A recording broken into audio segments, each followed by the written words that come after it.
கர்த்தருக்குள் பிரியமானவர்களே, ஆகஸ்ட் 18 இன்றைய பனித்துளிகளின் தலைப்பானது அரணான பட்டணம்.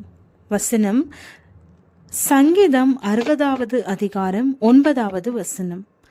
அரணான பட்டணத்திற்குள் என்னை நடத்தி கொண்டு போகிறவர் யார்? ஏதோம் மட்டும் எனக்கு வழிகாட்டுகிறவர் யார்? அரணான பட்டணத்திற்குள் என்னை நடத்தி கொண்டு போகிறவர் யார்? ஏதோ மட்டும் எனக்கு வழிகாட்டுகிறவர் யார்? சங்கீதம் 60வது அதிகாரம் 9வது வசனம் மற்றும் சங்கீதம் 108வது அதிகாரம் 10வது வசனம். சங்கீத புத்தகத்தில் இந்த வசனம் 2 இடங்களில் வருகிறது. இங்கே 2 கேள்விகள் எழுப்பப்படுகின்றன.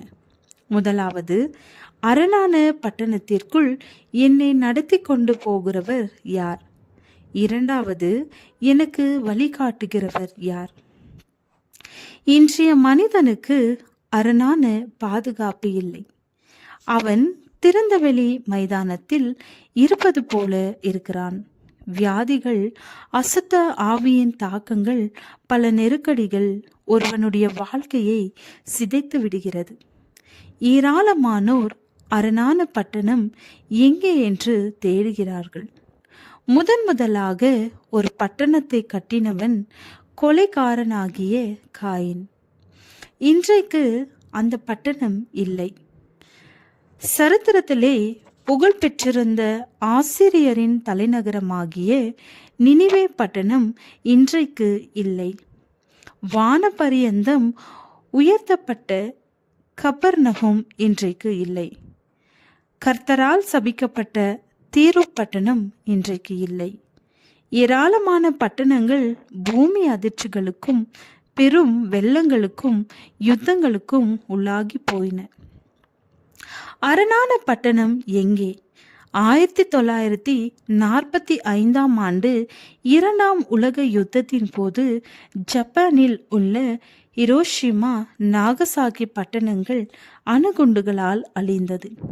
இப்போதும் ரஷ்யா, உக்ரைன், இஸ்ரேல், ஈரான் யுத்தங்களினால் ஆயிரம் ஜனங்கள் மரித்து கொண்டிருக்கிறார்கள். அரணான பட்டணம் எங்கே என்று மனுக்குலம் ஏங்குகிறது. நமக்கு அரணான மேலான ஒரு கோட்டை உண்டு. அதுதான் இயேசுவின் இரத்த கோட்டை.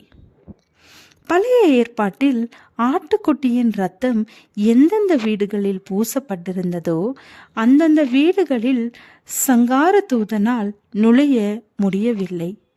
தலைப்பிள்ளை சங்காரம் ஏற்படவில்லை. ஒரு பட்டணத்திற்கு அரணாக விளங்குவது உலக ஞானிகள் அல்ல, கர்த்தருடைய நீதிமான்களே. சோதோம் குமாரவின் பாவம் கொடிதாயிருந்தது. அதன் அக்கிரமம் வானபரியந்தம் எட்டினபடியால் அதை அழிக்கும்படி கர்த்தர் புறப்பட்டு வந்தார். அப்போது ஆபிரகாம் மன்றாடினார். ஒரு பட்டணத்தில் 50 அல்லது 10 நீதிமான்கள் இருந்தாலும் அழிக்க மாட்டார். ஒரே ஒரு நீதிமான் மட்டும் இருந்தால் அந்த நீதிமானை வெளியே கொண்டு வந்த பின் அந்த பட்டணத்தை அழிப்பார் என்பதாகும். தாவீது கோலியாத்தை எதிர்க்கும் போது கர்த்தருடைய நாமத்திலே வருகிறேன் என்று சொல்லி ஒரே கல்லினாலும் ஒரே கவனினாலும் வெற்றி சிறந்தார். அவருக்கு கிறிஸ்துவின் நாமமே அரணாக இருந்தது. நமக்கும் அவரது நாமமே அரண். ஜெபம்.